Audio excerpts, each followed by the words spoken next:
మీ ఇంట్లో మొదటి కోటీశ్వరుడు మీరే అవ్వాలనుకుంటున్నారా? ఈ ఫైనాన్షియల్ వెబినార్ లో ఇప్పుడే జాయిన్ అవ్వండి. Happy mother's day to all mothers. Welcome to Suman TV. నేను మీ జవేరియా. మనతో పాటు ఉన్నారు విజయ సింగం గారు, ఆ సైకాలజిస్ట్. నమస్తే మేడం. నమస్తే మేడం. తల్లి ప్రేమ వెలకట్టలేనిది. తల్లి ప్రేమ చాలా గొప్పది. తల్లి ప్రేమ ఆశించనిది. కానీ తల్లి మళ్ళీ రిటర్న్లో ప్రేమ పొందలేకపోతుంది. ఇప్పుడు ప్రస్తుత కాలం చూసుకుంటే ఓల్డేజ్ హోమ్స్ ఏరియాకొక్కటి పెరుగుతూ పోతూ ఉంటుంది. దీన్ని ఎలా చూడొచ్చు? Firstly happy mother's day to all the women. Okay, and happy mother's day to you. Happy mother's day ma'am. Thank you. So ఇక్కడ మీరు అన్నారు తల్లి, అమ్మ అంటే ఈ సృష్టి మనుగడకి ఆధారం.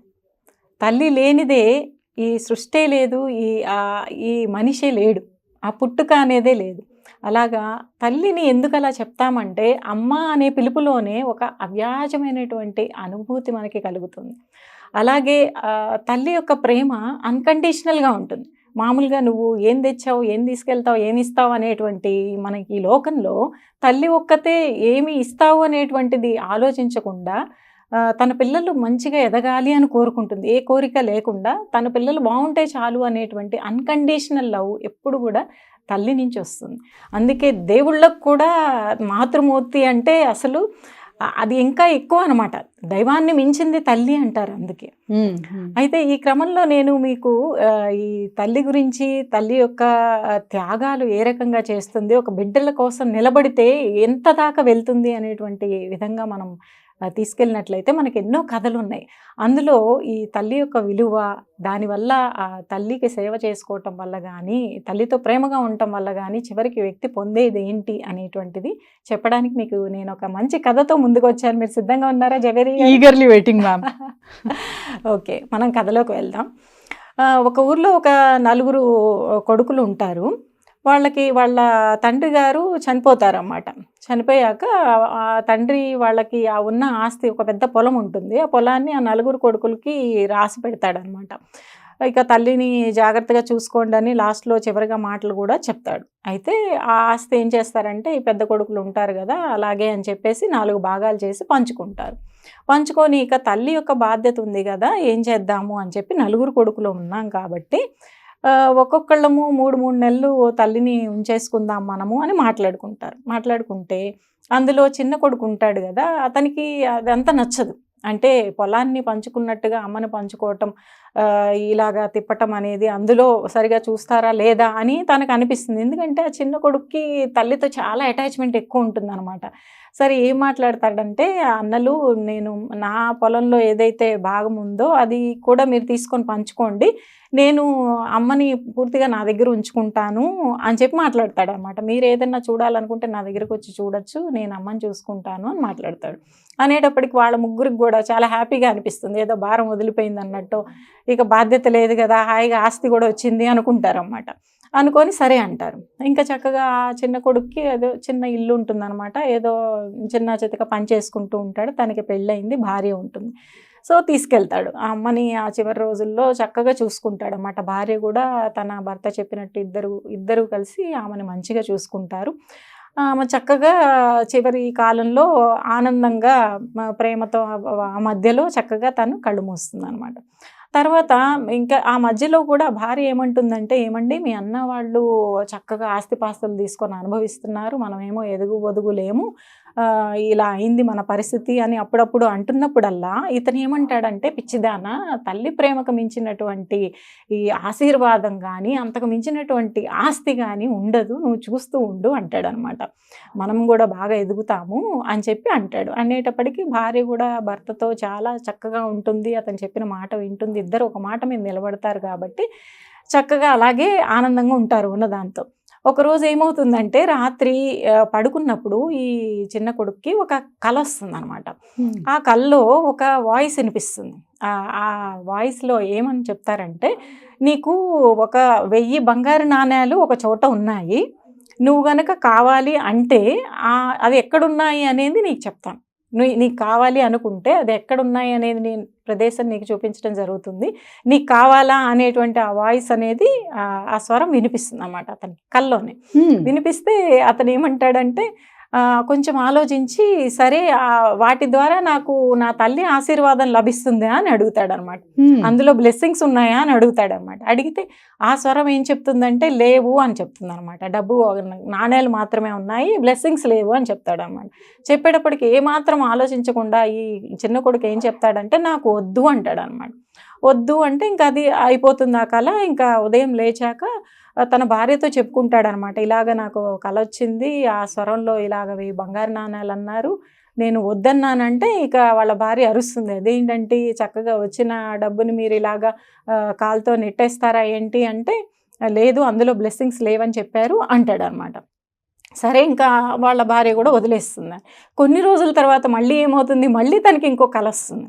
ఆ కళలో ఈసారి ఆ స్వరం ఏం చెప్తుందంటే ఇప్పుడు నీకు ఒక 100 బంగారు నాణేలు ఎక్కడున్నాయో చెప్తాను, ఆ స్థలం నీకు చూపిస్తాను నీకు కావాలంటే అని చెప్పి మళ్ళీ ఆ స్వరం వినిపిస్తుంది అనమాట. మళ్ళీ ఇతను కొంచెం ఆలోచించి అయితే అందులో నా తల్లి యొక్క బ్లెస్సింగ్స్ ఉన్నాయా, ఆశీర్వాదాలు ఉన్నాయా, ప్రేమ ఉందా అని అడుగుతాడు అనమాట. అడిగితే మళ్ళీ ఆ స్వరం అంటుంది లేవు, బ్లెస్సింగ్స్ లేవు అని చెప్తుంది అనమాట ఆ వాయిస్. సరే అని చెప్పేసి అతను ఏమంటాడంటే అయితే నాకు అవసరం లేదు అని చెప్పి మళ్ళీ కరాఖండిగా చెప్తాడు. చెప్పి మళ్ళీ తన భార్యతో షేర్ చేసుకుంటుంటే ఇదేంటండి మనం ఎదగాల వద్దా, ఇంత పిచ్చిగా ఉన్నారేంటి మీరు అని అరుస్తుంది అనమాట. లేదు నాకు తెలుసు ఎటువంటి తీసుకోవాలి, ఒక్కోసారి మనకు వచ్చేటువంటి ధనం కూడా మనల్ని ఏ రకంగా మారుస్తుందో తెలియదు, మనకి సుఖశాంతుల్ని చెడగొడుతుందో లేకపోతే మనకి ఏం విధ్వంసం అవుతుందో తెలియదు, నాకు బ్లెస్సింగ్స్తో కూడినటువంటిదే నాకు కావాలి అని ఖచ్చితంగా చెప్తాడు. ఆ భార్య కూడా అసలు చాలా ఆశ్చర్యపోతుంది, ఏమిటి ఇతని విలువలేంటి, ఇతనేంటి అని చెప్పి. తన్ని బాగా చూసుకుంటాడు కాబట్టి ఇంకా తను కూడా నమ్ముతుంది అనమాట. సరే ఎంత కానీ అతను నేను ఒకటే కదా అనుకొని నమ్ముతుంది.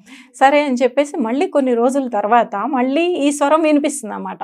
ఆ స్వరం ఈసారి ఏం చెప్తుందంటే ఆ స్వప్నంలో ఈసారి 2 బంగారు నాణేలు ఎక్కడున్నాయో నీకు చెప్తాను నీకు కావాలంటే అని చెప్పి మళ్ళీ స్వరం వినిపిస్తుంది అన్నమాట. అతను వెంటనే మళ్ళీ అదే విధంగా ఇలా అడుగుతాడు, ఏంటంటే అందులో బ్లెస్సింగ్స్ ఉన్నాయా, ఆశీర్వాదాలు ఉన్నాయా అని అడుగుతాడు. అడిగితే ఈసారి ఆ స్వరం ఏమంటుందంటే అవును ఉన్నాయి అని చెప్తుంది అనమాట. అనేటప్పటికీ ఇంకా అవును కావాలి చూపించు అంటాడు. అనేటప్పటికీ ఆ కల్లోనే ఆ 2 నాణేలు ఎక్కడున్నాయి అనేటువంటి ప్రదేశం చూపిస్తే తర్వాత రోజు లేచి అదొక అడవిలో ఒక చోట ఒక చెట్టు కింద ఉంటుందన్నమాట. వెళ్ళి తవ్వుకొని చక్కగా 2 బంగారు నాణేలు దొరుకుతాయి, తెచ్చుకొని తన భార్యకి చూపిస్తే చాలా మురిసిపోతుందంట అనమాట. మురిసిపోయి హ్యాపీగా ఉంటారు వాళ్ళు. ఇన్నాళ్ళు అంతగా సరిగా తినక ఉండుంటారు కదా. ఇతనికి ఏంటంటే ఒక చేపను తెచ్చి, మంచి చేప అంటే కొంత కాస్ట్ ఉంటుంది కదా జవేరియా గారు, ఫిషెస్ లో రకాలు ఉంటాయి, కాస్ట్లీ ఉంటాయి, రకరకాలుగా తనకి అది చాలా ఇష్టం అనమాట. సో మరి ఇప్పుడు డబ్బులు ఉన్నాయి కదా, మీరు చేపను కొనుక్కొచ్చుకోండి, నేను చక్కగా పులుసు పెడతాను అంటే అతను చాలా ఇష్టపడతాడు. భలే గుర్తు చేసాబోయ్, నేను వెళ్ళి మార్కెట్కి వెళ్ళి ఒక నాణ్యాన్ని మార్చి చక్కగా తీసుకొస్తానని ఆనందంగా వెళ్తాడు అనమాట. వెళ్ళేసి ఒక నాణ్యం మార్చి కొన్ని సరుకులు ఒక తనకి ఇష్టమైనటువంటి ఒక పెద్ద చేపని కొనుక్కొని తీసుకొస్తారనమాట. తెచ్చి భార్యకి చెప్తాడు, ఏంటి నువ్వు దీన్ని చక్కగా శుభ్రం చేసేసి బాగా మంచిగా పులుసు పెట్టేసి నేను చిన్న పని మీద వెళ్తున్నా, మధ్యాహ్నం వచ్చి తింటాను అని చెప్తాడు అనమాట. భార్య కూడా చాలా ఆనందంగా బాగా చెయ్యాలి అని చెప్పేసి మంచిగా శుభ్రం చేసేసి ఆ చేపని కట్ చేయడానికి ఒక కత్తి తీసుకొని మధ్యలో ఇలాగా కట్ చేస్తుంది అన్నమాట. కట్ చేసేటప్పటికి తను ఎంత ఆశ్చర్యపోతుందంటే ఆ చేప పొట్టలో నుంచి 2 ముత్యాలు మిలమిలా మెరుసుకుంటుంటే ఇలా వచ్చి కింద పడతాయి అనమాట. తనకి ఆశ్చర్యం అనిపిస్తుంది అన్నమాట. అది ఎంత వెలిగిపోతూ ఉంటాయి. ముత్యాలంటే మామూలు ముత్యాలు ఉంటాయి, అవి వేరు. ఇది ఎక్కడో సముద్ర గర్భంలో అట్టడుగున చాలా విలువైన ముత్యాలు లాంటివి ఉంటాయి, అవి మాత్రం బాగా మెరిసిపోతూ ఉంటాయి అనమాట. సో తనకి చూడగానే ఇవేవో వెరైటీగా ఉన్నాయి అనేది అర్థమవుతుంది. ఇంకా ముత్యాలని తీసి కడిగి పక్కన పెట్టేసి ఈ పులుసు చేసేసి చక్కగా సైలెంట్ కూర్చుంటుంది అన్నమాట. బాగా వడ్డిస్తుంది, తింటాడు. తర్వాత చిన్నగా చెప్తుంది, ఏమండి ఇలా ఈ చేప పొట్టలో నాకు 2 ముత్యాలు దొరికాయి, అవి మిలమిలా మెరిసేస్తున్నాయండి అని చెప్తుంది. అయ్యో ఇంకా ఇప్పటిదా చెప్పలేదే నువ్వు అని చెప్పేసి సరే అని చెప్పి అయితే తనకి తెలిసిన వ్యాపారస్తుడు ఉంటాడనమాట, అతని దగ్గరికి నమ్మదగిన వ్యాపారస్తుడి దగ్గర తీసుకెళ్ళి ఇలాగ నాకు దొరికాయి, వీటి విలువ కొంచెం చెప్తావా అని అడుగుతాడు అనమాట. నువ్వేమన్నా కొనాలనుకున్నా నాకు డబ్బు ఇస్తే నీకు ఇస్తాను అని అడుగుతాడు. అప్పుడు ఏం చెప్తాడంటే ఆ వ్యాపారస్తుడు చూసి వాటిని టెస్ట్ చేసి ఇవి చాలా విలువైనవి, వీటికి విలువ కట్టాలంటే నాకు ఉన్నటువంటి ఆస్తులు సరిపోవు, నేను తూగను, అయితే నీకు ఒక సలహా ఇస్తాను, ఇక్కడ మన రాజుగారి దగ్గరికి గనక తీసుకెళ్ళినట్లయితే నువ్వు, ఆయన దీనికి సరిపడా ఏదైతే ధనం కానీ ఉందో దాని సరైన మూల్యం నీకు ఇస్తారు అని చెప్పి సలహా ఇస్తాడు అన్నమాట. ఇదేదో బాగుంది, నిజంగా అతనికి కూడా అర్థమవుతుంది ఆ ముత్యాన్ని చూసి, ఆ టెక్స్చర్, అది షైనింగ్ కానీ అది చూసి అతనికి కూడా అర్థమవుతుంది. సరే అని చెప్పేసి రాజుగారి దగ్గర తీసుకెళ్తాడు అనమాట. తీసుకెళ్ళి చూపించాక అతను చాలా ఆనందపడతాడు రాజుగారు, ఇట్లాంటి ముత్యాన్ని నేను జీవితంలో చూడలేదు, ఎన్నో ధనాగారాలు ఎంతో నగలు వైఢూర్యాలు నా దగ్గర ఉన్నాయి కానీ ఇలాంటి ముత్యాలు నేను చూడలేదు, చాలా విలువైనవి ఇవి, దీనికి తగ్గట్టు నీకు నేను ఏంటంటే ఇప్పుడు 5 ఒంటెల మీద ఎంతో ధనపు రాసులు అనమాట దాని మీద పెట్టి అతనితో పాటు పంపించేస్తాడు అనమాట. ఇవన్నీ నువ్వు తీసుకెళ్ళు అని చెప్పి ఇచ్చి పంపిస్తాడనమాట. అవన్నీ తీసుకొని ఇంటికి వస్తాడు. వచ్చాక భార్య చూసి అసలు ఆశ్చర్యచకితురాలు అయిపోతుంది. ఏంటండి ధనాల గుట్టలు గుట్టలుగా మన ఇంటికి వచ్చాయంటే, చెప్పానా పిచ్చిదానా నీకు ముందుగానే తల్లి ప్రేమంతా ఆస్తిపాస్తులు కానీ ఆ తల్లి దీవెనలంతా ఏవైతే ఉంటుందో దాని ద్వారా వచ్చేది మనకి ఎప్పుడు ఎక్కువగానే ఉంటుంది, 10 ఎక్కువగా ఉంటుందని నీకు చెప్పానా నేను, ఈరోజు చూస్తున్నావా అని అంటాడు అనమాట. ఇక తను అసలు ఏంటంటే కళ్ళల్లో నీళ్లు కారిపోతాయి తనకి. అంటే ఇతను నిజంగా అంత నమ్మి నిజంగా తల్లి యొక్క దీవెనలు, తల్లి యొక్క సేవ చేసుకొని చివరి దాకా అంత ప్రేమగా చూసుకున్నాడు కదా, ఆ తల్లి ఈ విధంగా తనకి కనకధార, తనకి వర్షం అనేది కురిపించింది, తన ఆశీర్వాద వర్షం అనేది కురిపించింది అని చెప్పి తను కూడా చాలా ఆశ్చర్యపడి మనసులోనే దండం పెట్టుకుంటుంది అనమాట ఆ తల్లికి. సో తల్లి ప్రేమ ఎలాంటిది అంటే చూడు, మనం అనుకున్న ఏముంది, ఆ తల్లి ఇచ్చింది ఏమి లేదు కదా, ఉంది, తను చూసుకున్నాడు పంపించాడు అన్న మనసులో కోరిక, తను బాగుండాలి, తనకి ఇలా ఉండాలి అనేటువంటి విష్ అనేది ఉంటుంది కదా తల్లి చేసేది, అది ఎంత పదింతలు మనకు ఉపయోగపడుతుంది అనమాట. అది అందుకని ఈ మదర్స్ డే సందర్భంగా ఈ స్టోరీని మీకు చెప్పాలని నాకు అనిపించింది అనమాట. సూపర్, ఎగ్జాక్ట్లీ విజయసింగం గారు, చాలా చక్కటి స్టోరీ. అసలు నేనైతే కంప్లీట్ గా ఇన్వాల్వ్ అయిపోయాను, విజువలైజ్ చేసుకుంటున్నా అనమాట. అంత చక్కగా తీసుకెళ్లారు మీరు. తల్లి చిన్నతనం నుంచి పిల్లల్ని ఎంత టేక్ కేర్ చేస్తుంది కదా, తనకి ఒక సమయం వచ్చినప్పుడు, తనకి ఒక చేయూత కావాలి అని చూస్తున్నప్పుడు ఆ చేయి అందించి తనకి ఆరోగ్యపరంగా ఏం కావాలి, తనకు మానసికంగా ఏం కావాలి, ఒక మాట చెప్పుకోవడానికి మనిషి ఉండాలా ఏంటి అనేటువంటి ఒక చేయూత, అది కూతురా కొడుక అనేటువంటి పంపకాలు కాదు, నువ్వు ఈ బాధ్యత తీసుకో నేను ఈ బాధ్యత తీసుకో అనేటువంటి పంపకాలు కాకుండా ఓవరాల్గా తల్లి యొక్క బాధ్యతని పూర్తిగా తీసుకొని మంచిగా తనకి చేయూతగా తనకు అవసరమైనప్పుడు నిలబడాలని నేను కోరుకుంటున్నాను. ప్రతి ఒక్క కొడుకు కూతురు కూడా అలా తల్లికి రుణం అనేది తీర్చుకోలేము, ఎంత చేసినా తల్లి రుణం అనేది తీరనిది. ఇలాగ తనకు అవసరమైనటువంటి సమయంలో మనం చేయూతగా నిలబడితే తన ఆశీర్వాదాలు ఎప్పుడూ ఉంటాయి, మనం చేసామా చేయలేదా అని, కానీ ఇంకా ఆశీర్వాద వర్షం అనేది మనకు కురుస్తుంది, ప్రేమ అనేది మన జీవితాల్లో విలసిల్లుతుంది అని నేను చెప్పగలుగుతాను మీకు. సూపర్ విజయసింగం గారు. ప్రస్తుత కాలంలో చూసుకుంటున్నా అంటే స్థిరంగా ఒక చోట ఉండలేరు, జాబ్ పర్పస్ కానివ్వండి, బిజినెస్ పర్పస్ కానివ్వండి, అలాంటప్పుడు కూడా జస్ట్ ఒక కాల్, మీ హెల్త్ ఎలా ఉంది, లేదా మీరు చెయ్యలేరు కానీ మీకు తెలిసిన వాళ్ళు ఉంటే కూడా జస్ట్ ఒక కాల్ సందర్భంగా కూడా వాళ్ళని హెల్ప్ చేస్తే కూడా దట్స్ అ గ్రేట్ థింగ్ కదా. ప్రస్తుత కాలంలో ప్రజెంట్ జనరేషన్లో చూసుకుంటే కూడా ఈ కన్సర్న్ ఉంటే కూడా యు ఆర్ రెస్పాన్సిబుల్ చిల్డ్రన్ అన్నది మనం ఖచ్చితంగా మెన్షన్ చేయగలం ఇక్కడ. ఇప్పుడు అమ్మ అని ఎప్పుడు పిలుస్తున్నంత వరకు మనం చిన్నపిల్లలం అని మన బాల్యం మనకు గుర్తుకొస్తూ ఉంటుంది. తల్లిదండ్రులు ఎక్కడైతే ఉన్నారో మన బాల్యం క్షేమంగా ఉంటుంది, వాళ్ళు లేని తర్వాత మన బాల్యం కూడా రూపుమాసిపోతుంది. కాబట్టి ఆ జ్ఞాపకాలని మనం ఉంచుకుంటూ బాధ్యతల్ని కూడా మనం పంచుకుంటూ చేసుకోవాలి.